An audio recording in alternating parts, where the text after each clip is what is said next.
Medida feita, mas até esse momento nenhuma opção de tratamento era oferecida para esses pacientes. Foi só em 1870, durante a Guerra Franco-Prússia, que o francês Bouchardat reconheceu quase sem querer o desaparecimento da glicosúria em seus pacientes durante a escassez alimentar em Paris. Então ele hipotetizou, talvez dieta faça parte do tratamento desses pacientes com diabetes. Quase 20 anos depois, em 1889, um alemão, von Mering, ao retirar o pâncreas de um cachorro, percebeu que esse cachorro desenvolvia aqueles mesmos sintomas do diabetes e acabou evoluindo para óbito em alguns poucos dias. E passados mais 20 anos surge então a primeira teoria. Dois pesquisadores hipotetizam que o diabetes é causado pela deficiência de uma única substância produzida pelo pâncreas, ao qual eles denominam insulina, do latim insula, ilha, porque eles acreditavam que essa substância era produzida pelas ilhotas de Langerhans. Em 1921, nós tivemos talvez o principal experimento dessa era em diabetes. A dupla de pesquisadores Best e Benting, eles conseguem reverter o diabetes de cães, dando a eles extrato de ilhotas pancreáticas de cães saudáveis. Um ano depois, esse extrato foi purificado e se tem início, então, do tratamento em humanos.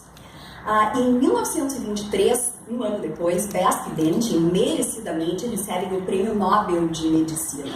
E se tem início uma era fantástica chamada de estado da arte em diabetes, onde pelos próximos 50 anos a insulinoterapia era se difundida ao redor dos diversos países do mundo. Mas foram nos últimos 40 anos que a era tecnológica de fato começou.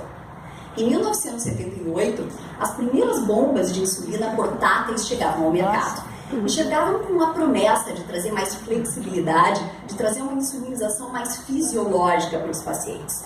De fato, quando nós avaliamos nos estudos observacionais, e eu trouxe aqui uma coorte do nosso grupo envolvendo mais de 500 pacientes com diabetes seguidos ao longo de 20 anos, nós podemos observar que os pacientes em uso de bomba de insulina, quando comparados a pacientes em uso de múltiplas injeções diárias de insulina, apresentavam uma hemoglobina glicada cerca de 1 ponto percentual abaixo, independente da idade e ao longo de todos os anos. Mas quando a gente olha esses mesmos dados em ensaios clínicos randomizados, e aqui eu trouxe só uma das várias meta-análises que tem disponíveis a respeito, o resultado que a gente encontra é bem mais tênue. E parece haver ainda um impacto da bomba positivamente sobre o controle glicêmico, mas que nessa meta-análise se assemelha a 0,6% em benefício da bomba. A gente sabe que esse benefício se dá mais nos primeiros 2 anos e tende a ser atenuado depois disso. E em crianças, esse impacto é ainda menor, de 0,2%. Em 1980 surge talvez a ferramenta de maior impacto no dia a dia dos pacientes com diabetes, os glicosímetros. Pela primeira vez, os pacientes podiam medir em casa a sua glicemia capilar.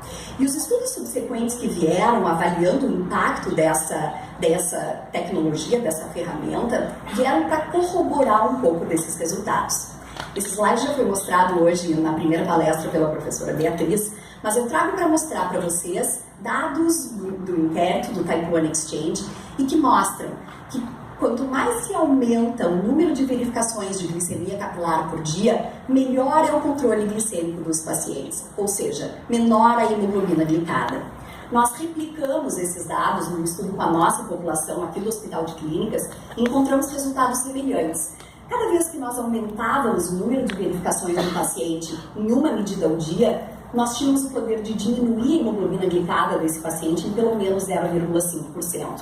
Sem dúvida não é a simples verificação que tem esse poder, mas todo o arsenal de terapêuticas que envolvem, como a professora Beatriz disse, um combo de ações que envolvem essa medida.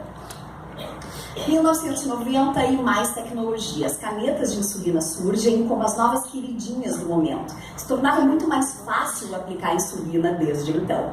E de fato seu uso foi bastante difundido. Como a gente pode ver nesse gráfico, nos dias de hoje, o uso de canetas para pacientes com diabetes tipo 1, ele quase se equivale ao uso de seringas. Mas apesar desse uso tão difundido dessa tecnologia, nenhum estudo até o momento avaliou o impacto sobre o controle glicêmico dessa tecnologia que tem custo quando comparadas às tradicionais seringas. Nós ainda não temos essa resposta na literatura, mas o trabalho de doutorado do Dr. Rafael Macri, que é ex-residente de endocrinologia aqui do hospital, ele deve nos trazer essa resposta num futuro bastante próximo. Final da década de 90 e surgem os análogos de insulina, de ação ultra rápida, de ação lenta, e eles vêm com muitas promessas. Maior flexibilidade, melhora do controle glicêmico, diminuição da hipoglicemia. Mas o que a gente foi observando ao longo dos anos, nos estudos que foram surgindo, é que eles traziam sim melhora da flexibilidade para os pacientes. Em alguns estudos sugeriam uma melhora da hipoglicemia, nesse caso principalmente para a insulina de ação ultra rápida, e falando do Raicoana, mas em relação ao controle glicêmico, esse resultado não foi tão positivo assim. Eu poderia trazer e discursar por horas e horas exclusivamente sobre esse tema, mas eu trouxe essa tabela que resume as principais meta-análises de ensaios clínicos randomizados avaliando o impacto dos análogos de ação ultra-rápida e de ação lenta sobre o controle glicêmico. E como vocês podem observar, nem os análogos de ação ultra-rápida, nem os análogos de ação lenta conseguem melhorar o controle glicêmico quando comparados às tradicionais insulina NPH e insulina regular. Virada do milênio e mais tecnologia. Surgem os CGMS, os monitores contínuos de verificação da glicose. E eles traziam o potencial de verificar de forma contínua e em tempo real a glicose intersticial. Talvez o grande problema é que a complexidade e o alto custo dessa tecnologia acabou limitando o seu uso em populações com restrição de recurso financeiro como o Brasil. E foi só em 2014, primeiro em alguns países da Europa e 2 anos depois aqui no Brasil, que uma tecnologia semelhante, com um sistema flash, menos complexa, com custo um pouco menor e dispensando a necessidade de verificação da glicemia capilar, acabou tendo a sua entrada mais difundida aqui no Brasil. O impacto dessas tecnologias sobre o controle glicêmico, ele continua sendo avaliado. A gente não tem essa resposta final. O impacto sobre hipoglicemia parece ter um resultado mais positivo.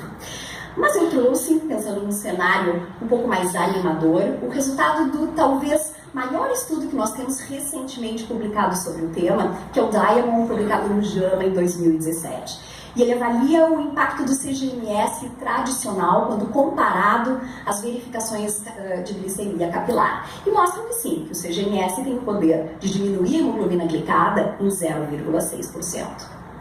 Tudo muito bom, mas tem um custo. E esse custo em 2007 foi estimado nos Estados Unidos em 218 bilhões de dólares. Um custo inacessível para países com tamanha restrição de recurso financeiro como o Brasil. Talvez esse custo até fosse justificado se os benefícios fossem muito claros. Mas vamos dar uma olhada nos benefícios? Vamos traçar um paralelo sobre o que aconteceu com o controle glicêmico ao longo dessas últimas décadas de era tecnológica. E para exemplificar isso para vocês, eu trouxe primeiros dados do DCCT de 1993 em uma população de adolescentes. E a média de hemoglobina glicada nessa população era de 9,5%, muito aquém dos 7,5% hoje recomendados pelas sociedades americanas e brasileiras de diabetes. Passados 20 anos, e quando nós olhamos para essa mesma população pelos dados do Type 1 Exchange, a média de hemoglobina glicada é de 9%. De novo, muito aquém do resultado esperado para pelo menos 2 décadas de tanta tecnologia. Mas o que poderia ter acontecido? Será que não seriam eles, os adolescentes, a população que mais se beneficiaria de tecnologia, que estaria mais apta para utilizar a tecnologia a seu favor? Eu esperaria um resultado muito mais tênue para adultos, por exemplo. Vamos dar uma olhada em adultos? Quando eu traço esse mesmo paralelo numa população de adultos com idade maior do que 30 anos, a média de hemoglobina glicada pelo DCCT em 1993 era de 8%. 20 anos depois, 7,7%. Um resultado quase clinicamente irrelevante.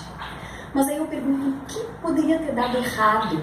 Porque se isso fosse uma matemática e eu somasse todo o potencial de cada uma das tecnologias, eu esperaria um resultado, um impacto sobre a hemoglobina glicada muito maior. Mas acontece que cada uma dessas tecnologias traz junto com ela uma série de comandos e alertas e alarmes que acabam tornando o tratamento do diabetes, que já é muito complexo, ainda mais cheio de demandas. E aí a gente se esbarra num velho problema conhecido nosso, que é a adesão. A adesão é definida na literatura como o grau em que um paciente corresponde às orientações da equipe de saúde. E um paciente é considerado como tendo boa adesão se ele corresponde a pelo menos 80% dessas recomendações. Se um paciente com diabetes tipo 1 fizer 80% das recomendações da equipe de saúde, a média de hemoglobina glicada estimada para ele é de 9%. E se esses 20% de não adesão ocorrerem em dias consecutivos, como por exemplo 6 dias no período de um mês, o desfecho que a gente teria para esse paciente seria provavelmente fatal. Má adesão é um problema para todas as doenças crônicas.